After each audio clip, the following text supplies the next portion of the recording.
Salam sejahtera untuk kita semua. Yang saya hormati para dosen, para penguji UKIN pada LPTK Santo Yakobus Maroke. Saya perkenalkan diri, nama Aurelia Enita Alus, tempat mengabdi SMK Bina Kusuma Ruteng, Kabupaten Manggarai, Provinsi Nusa Tenggara Timur.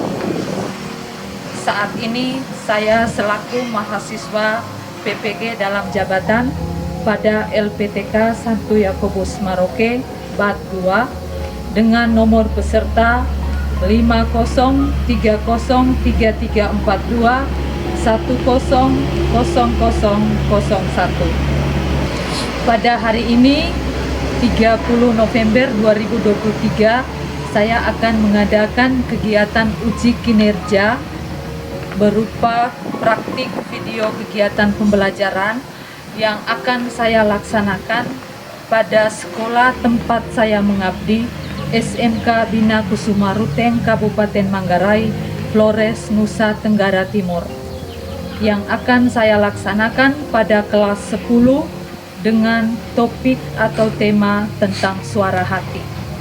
Berikut ini adalah video praktik pembelajaran saya. Kritikan dan saran yang membangun sangat saya harapkan untuk penyempurnaan seluruh kegiatan pembelajaran saya di hari-hari mendatang. Sekian dan terima kasih. Tuhan memberkati kita semua.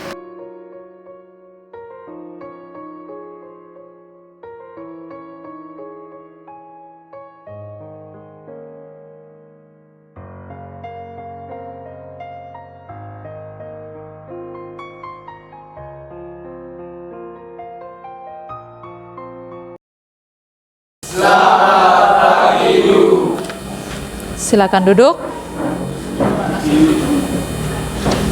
Oke, baik. Selamat pagi anak-anakku sekalian. Pagi, Bu. Bagaimana kabar hari ini? Sehat? Sehat, Bu. Semangat? Semangat, Bu. Ya, anak-anakku sekalian, sebagai insan yang beriman, kita bersyukur, berterima kasih karena pada hari ini kita masih diberi napas kehidupan oleh Allah untuk melakukan kegiatan pembelajaran. Kita masih pada posisi sehat adanya, ya. Ya, untuk memulai kegiatan kita pada kesempatan ini, saya meminta salah satu anak untuk memimpin kita dalam doa. Mari kita berdiri. Teman-teman dan Bapak Ibu guru yang kita berdoa. Bapa, Putra, dan Roh Kudus. Amin. Allah Bapa sumber cinta, terima kasih atas rahmat-Mu. Kami akan memulai pelajaran. Hadirlah bersama kami agar kegiatan ini berguna bagi kami. Amin. Dalam nama Bapa dan Putra dan Roh Kudus. Amin. Oke, baik anak-anakku yang terkasih, ya. Ya, sebelumnya Ibu bertanya dulu, ya. Bagaimana kehadiran kita? Ketua kelas, mana ketua kelas? Bagaimana kehadiran teman-teman? Hadir semua atau bagaimana? Hadir semua? Oke, kita beri aplaus untuk kita pada hari ini. Kita semangat, ya, bisa hadir bersama dalam mengikuti kegiatan pembelajaran, ya. Pada hari ini kita masuk pada tema pembelajaran yang baru berkaitan dengan suara hati. Berkaitan dengan apa? Suara hati. Ya, suara hati, ya. Kita melihat di papan tulis, ya, ada ditulis tentang apa itu di dalam? Tentang suara hati, ya, suara hati, ya. Adapun tujuan, ya, tujuan pembelajaran kita hari ini, di mana setelah kegiatan pembelajaran ini, anak-anakku sekalian bisa memahami tentang pengertian dulu yang pertama. Apa itu suara hati? Ya, setelah pelajaran kita bisa memahami apa itu suara hati. Lalu segi-segi suara hati itu yang bagaimana, ya? Lalu cara-cara kita menggunakan suara hati itu bagaimana, ya? Lalu yang terakhir, apa fungsi dan cara kerja suara hati bagi diri kita masing-masing, ya? Sejauh dalam hal ini berkaitan dengan ajaran kitab suci dan juga bagaimana menurut Konsili Vatikan kedua dalam Gaudium et Spes artikel 16 yang akan kita lihat bersama sebentar pada poin berikut, ya. Ya, kembali hari ini kita mau berbicara tentang suara hati. Ya, sebelumnya Ibu mau bertanya dulu, kita Ibu sendiri dengan anak-anakku sekalian memiliki suara hati? Punya suara hati? Punya. Ya. Punya suara hati, ya. Semua kita memiliki suara hati. Ada dalam hati kita masing-masing. Ada yang bisa menjelaskan apa itu suara hati? Ya, silakan, anak saya yang di belakang, silakan. Suara hati adalah suara yang muncul dari dalam diri seorang manusia tentang yang baik dan buruk. Jenis-jenis suara hati baik dan suara hati buruk. Ya, teman kita mewakili kita bahwa kita semua memiliki suara hati. Ya, tepuk tangan dulu untuk teman ini. Ya, suara hati, suara yang keluar dari dalam hati kita masing-masing. Suara hati itu ada berjenis-jenis, ya. Ada yang baik, ada yang buruk, ada yang keliru, ada yang pasti, ya. Bagaimana penggunaan suara hati itu nanti kita akan dalami dalam materi pada hari ini, ya. Nanti dalam poin-poin selanjutnya kita akan memahami secara detail tentang apa itu suara hati, ya. Ya, yang pertama tadi saya sudah tanyakan kepada teman di belakang apa itu suara hati, dia sudah jelaskan, ya. Apa jenis-jenis suara hati sudah disampaikan semua, ya. Ya, sebelumnya Ibu jelaskan sedikit, ya. Pengertian suara hati, ya. Suara hati. Kita bisa lihat secara bersama, ya. Suara hati ada pengertian secara luas, ada juga pengertian secara sempit, ya.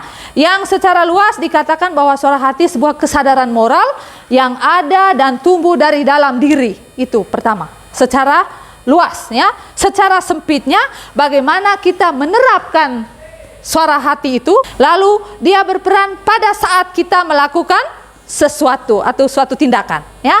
Lalu dia berperan setelah kita melakukan tindakan. Itu dari segi waktu. Lalu yang kedua dari segi benar dan tidak, ya. Dia dikatakan benar kalau memang dia sesuai dengan aturan, ya.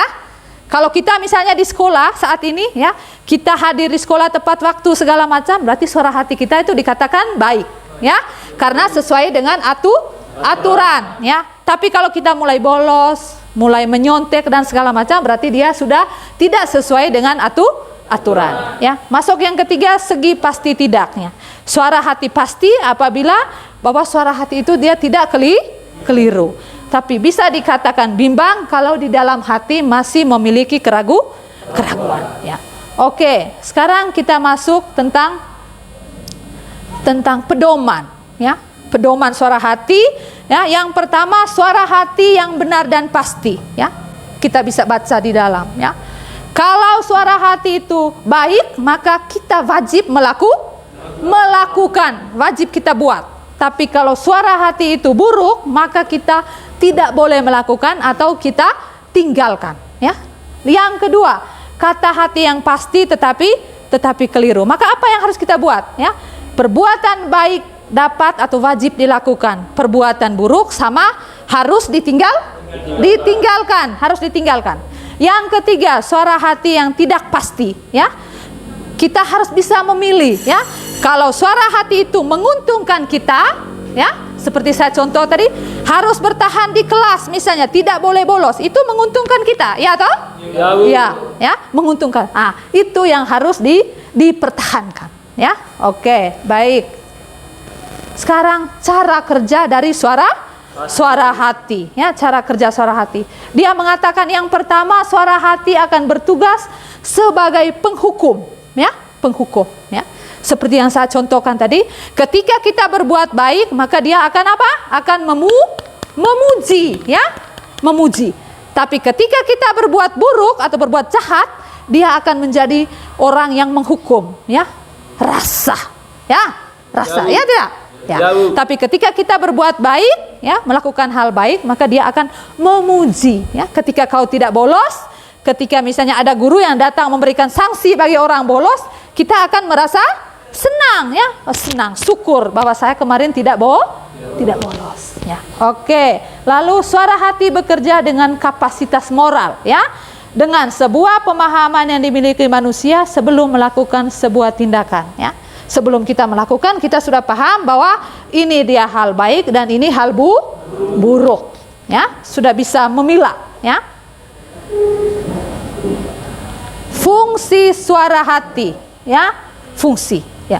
Kita perhatikan secara baik di dalam ada fungsi. Fungsinya sebagai pedoman, ya. Sebagai pedoman, sebagai pegangan yang harus kita pegang dalam kehidupan kita sehari-hari, ya.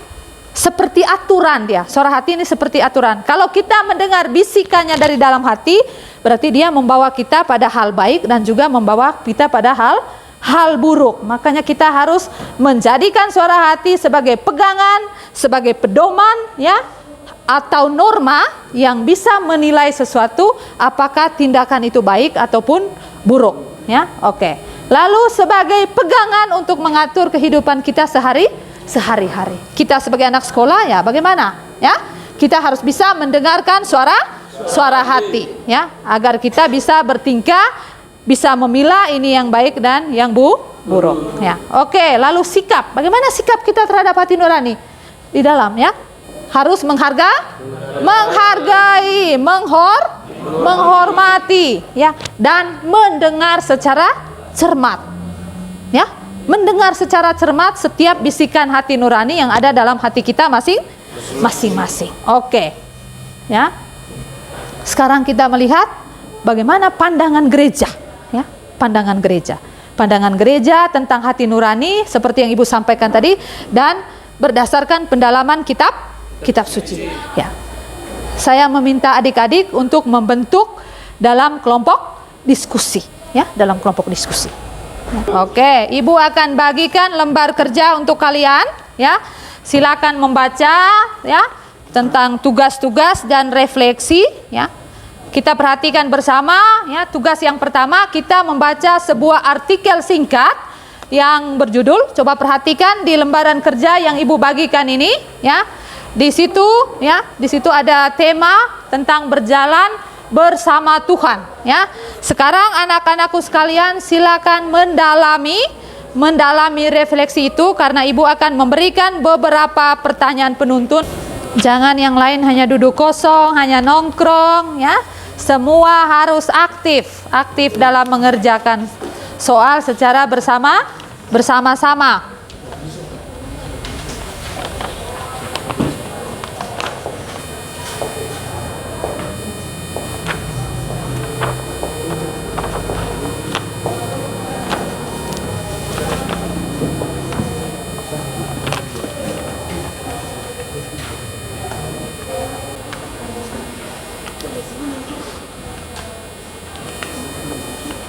Bagaimana anak-anakku sekalian? Sudah? Oke, silakan memilih dalam kelompok masing-masing siapa yang bisa melaporkan atau mempresentasikan hasil kerja kelompok kalian masing-masing, ya. Yang pertama, Ibu persilakan kelompok yang sebelah kanan Ibu, ya, maju untuk mempresentasikan hasil kerja kelompoknya berkaitan dengan diskusi, ya. Silakan, Bu, silakan maju di sini untuk mempresentasikan hasil kerja kelompoknya di sini. Yang kelompok lain mendengar. Kami akan mempresentasikan hasil kerja kelompok kami. Setiap manusia memiliki sejarah hidup tentang masing-masing, namun Tuhan tahu bersama manusia kapan dimanapun, yakni setiap saat. 2. Refleksi berkesan baik karena tidak menggambarkan peran Tuhan dalam setiap pergumulan dan hidup. 3. Kehadiran Tuhan membawa pengharapan dan penghiburan. Dan 4. Nilai positif yang selalu mencari ketentangan hanya dalam Tuhan. Ya, terima kasih. Mari kita beri tepuk tangan yang meriah untuk teman kita Bus yang sudah menyampaikan. Silakan duduk hasil kerja kelompoknya, ya. Bagaimana kelompok yang di sebelah kiri Ibu? Bagaimana jawaban dari kelompoknya teman kita Bus? Bagaimana? Atau berbeda dengan jawaban dari kalian? Berbeda? Silakan membaca dulu yang kalian punya hasil kerja. Silakan berdiri, laporkan dulu di sini. Silakan. Silakan.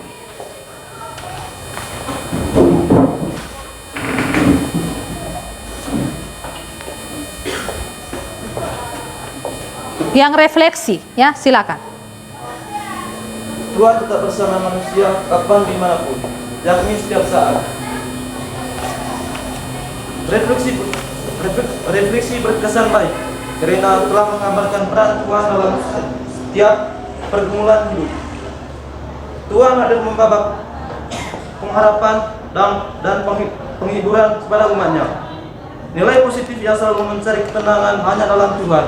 Ya. Mari kita beri tepuk tangan untuk kelompok kedua yang sudah memaparkan hasil diskusinya. Ya. Jawaban dari kalian ya sudah baik, ya sudah baik. Di mana tadi ditanya, ya dipertanyakan tentang apa isi ya dari refleksi. Ya, dengan melihat judul saja kita sudah tahu jawabannya. Ya, apa judulnya? Berjalan bersama Tuhan. Ya, berjalan bersama Tuhan. Nah, di dalam refleksi ini di sana digambarkan bahwa setiap kita manusia, ya, kita memiliki tantangan, tetapi kita selalu mendapat penghiburan karena selalu ada dan berjalan bersama Tuhan. Ya, lalu nomor 2, bagaimana kesan? Ya, kesannya baik refleksi ini, ya, seperti yang dijawab oleh anak-anakku sekalian. Ya, kesannya baik karena ketika kita melihat bagaimana pandangan kitab suci, ya. Ada dalam LKPD yang Ibu telah berikan tadi, ada di situ pendalaman kitab suci, ya. Silakan anak-anakku sekalian membaca, ya. Ada teks kitab suci di situ, silakan membaca, ya. Setelah membaca, masih dalam posisi kerja kelompok, anak-anakku sekalian mengerjakan soal penuntun yang ada bagian bawahnya itu, silakan dikerja dalam kelompok juga, seperti yang waktu mengerjakan refleksi pertama tadi. Silakan, Ibu memberikan waktu.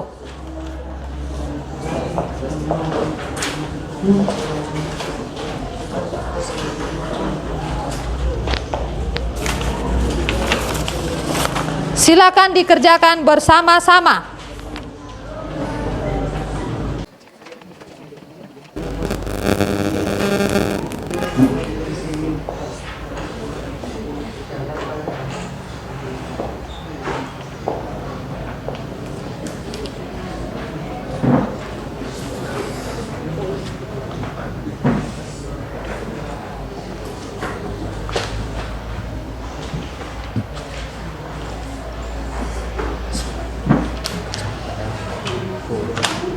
Baca dulu teks kitab suci dengan Gaudium et Spes, setelahnya baru bisa mengerjakan.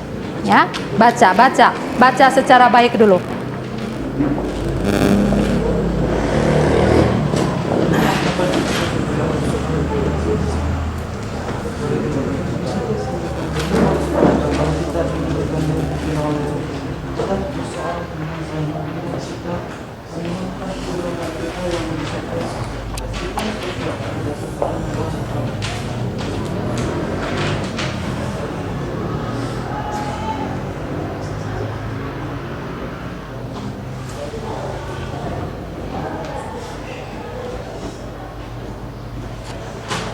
Oke, baik anak-anakku sekalian, sudah selesai?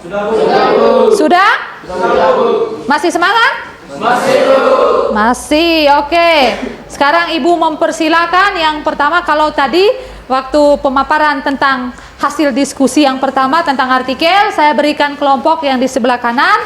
Sekarang saya persilakan anak saya yang di sebelah kiri ini untuk melaporkan hasil diskusi kelompok berkaitan dengan pendalaman kitab suci dan apa? Dan tentang pandangan menurut Gaudium et Spes. Silakan. Baca secara baik, secara lantang supaya teman-teman lain bisa memahami pelan-pelan. Silakan. Kita harus peka terhadap sapaan dan rahmat Allah. Hati nurani keliru karena adanya rasa ketidaktahuan manusia tentang bisikan suara hati. Setiap pribadi manusia berakhir untuk mencari yang benar dan baik. Contoh penerapan suara hati dalam kehidupan di sekolah. Penerapan suara hati baik. Contoh, ketika siswa bisa untuk tetap di sekolah, tidak ikut bersama teman untuk bolos. Penerapan suara hati buruk. Ketika siswa tidak bisa tetap di sekolah dan ikut dengan bolos bersama Tuhan. Oke, kita beri tepuk tangan untuk teman kita yang sudah mengerjakan tugas kelompoknya. Silakan duduk, ya. Bagaimana kelompok 1 mau menanggapi apa yang dijawab oleh teman kita yang di kelompok pertama? Bagaimana? Ataukah teman-teman mau melaporkan hasil kerja kelompoknya? Silakan, Ibu berikan waktu melaporkan bagaimana hasil kerja kelompok yang setelah anak-anakku sekalian mendalami isi teks kitab suci. Silakan.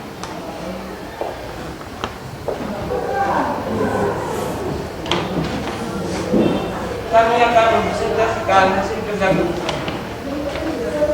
1. Paulus mengatakan bahwa kita harus memberanikan diri dipimpin oleh Roh.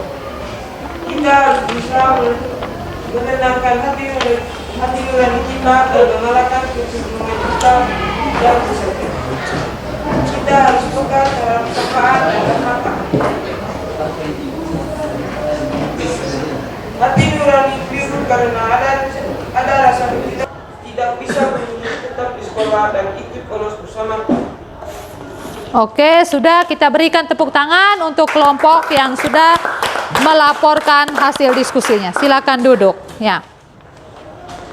Ya, kembali waktu yang sebelum tadi kita memahami bagaimana pendalaman tentang artikel dan teman-teman adik-adikku sekalian sudah menjelaskannya, ya, sudah memberikan jawaban tentang beberapa pertanyaan penuntun yang sudah Ibu berikan, ya. Lalu kita masuk pada bagaimana pendalaman menurut artikel dan juga pandangan kitab suci, khususnya kitab Galatia bab 5 ayat 17, ya. Dalam isi kitab tadi Ibu sudah memberikan waktu kepada kamu untuk membaca, ya, membaca di mana dalam teks kitab suci, ya, Santo Paulus mengatakan bahwa kita dalam hidup sehari-hari harus lebih banyak, ya, menuruti keinginan roh, ya. Kenapa harus menuruti keinginan roh, ya? Karena keinginan roh ini, roh yang dimaksud itu adalah Roh Kudus dan Roh Allah sendiri yang dapat selalu memacu kita untuk melakukan suatu tindakan yang baik, ya. Kalau kita mengikuti keinginan daging, berarti yang kita ikut apa? Ada keserakahan, ada kebencian, ada hawa nafsu, pokoknya semua hal-hal yang buruk itu ada pada keinginan daging, keinginan hati kita, ya. Tetapi kalau kita memacu pada keinginan roh seperti yang disampaikan oleh kitab Galatia, ya, maka di sana kita akan selalu mendengar bisikan suara Roh Kudus, ya, yang diberikan sendiri oleh Allah. Dalam hal ini yang dibisik itu adalah hal-hal yang baik, ya. Allah tidak pernah menghendaki hal yang buruk. Ya, makanya kitab Galatia mengatakan dalam hidup harus selalu mendengarkan keinginan roh, ya. Jangan mendengarkan keinginan daging, ya. Karena daging itu, ya, keinginan daging itu berkaitan dengan hal-hal yang buruk, hal-hal yang penuh serakah, ya.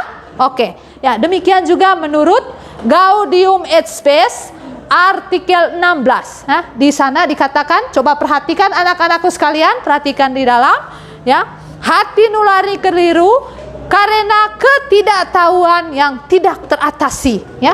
Kita sendiri yang tidak bisa mengatasi diri, ya. Makanya kita tidak bisa, ya. Dikatakan di dalam hal itu sebenarnya tidak terjadi, ya. Kalau kita bisa mengatasi diri masing-masing, ya, punya rasa ingin tahu, ya, mengatasi diri masing-masing, maka kita bisa membedakan hal yang baik dan hal yang buruk. Oke, ya, mari kita beri tepuk tangan sekali lagi untuk kita semua yang sudah mengerjakan segala bentuk pertanyaan yang berkaitan dengan bagaimana pendalaman hati nurani atau yang di dalam poin tadi disebut tentang suara hati, ya, suara hati. Oke. Baik, kita melihat kesimpulan. Apa kesimpulan dari apa yang kita bicarakan saat ini? Yang pertama, ya, manusia kita yang hadir saat ini adalah ciptaan siapa? Allah. Ciptaan Allah, ciptaan Tuhan. Kita semua, baik ibu maupun anak-anakku sekalian adalah hasil ciptaan Allah, ya, yang memiliki yang unik, yang satu-satunya saja dari makhluk lain, ya, yang memiliki akal Akal budi, ya. Ini yang paling pertama, ya. Bahwa kita manusia, kita bukan binatang, kita bukan tumbuh-tumbuhan. Kita manusia yang memiliki akal untuk bisa berpikir, ya, berpikir yang baik dan yang buruk, ya. Yang kedua, dalam diri setiap manusia Allah hadir dengan terang Roh Kudus, ya. Kembali pada apa yang kita barusan dalami dalam kitab Galatia, ya, bahwa kita harus selalu mengikuti keinginan roh, ya. Yang ketiga, manusia hendaknya bisa peka untuk memilih tindakan yang baik dan bertanggung jawab, ya. Kalau kita sudah bisa memilah ini baik dan ini buruk, maka pasti kita akan memilih hal yang baik, ya, baik dan bertanggung jawab. Yang keempat, manusia lebih banyak mengikuti keinginan roh, ya. Coba perhatikan di dalam anak-anakku sekalian, ya. Manusia lebih banyak mengikuti keinginan roh karena apa? Di dalam keinginan roh itu ada apa? Coba baca di dalam, ada kasih, ada sukacita, ada damai, ada sejahtera, ada kesabaran, ada apa lagi? Kemurahan, kebaikan, kesetiaan, dan kelemah lembutan. Hal-hal yang berkaitan dengan roh itu adalah hal yang baik semua, ya. Lalu yang di bawah ujung, manusia perlu menolak keinginan daging. Coba baca rame-rame di dalam. Yang keinginan daging apa-apa? Percabulan, ya, kecemaran, hawa nafsu, penyembahan berhala, sihir, perseteruan, perselisihan, iri hati, amarah, kepentingan diri sendiri, percideraan, roh pemecah, kedengkian, kemabukan, dan pesta pora. Hal-hal buruk semua yang ada pada keinginan daging, ya. Sehingga kita mengambil kesimpulan bahwa kita dalam hidup harus mengikuti keinginan roh yang sebelah atas tadi, ya. Oke, ya. Ya.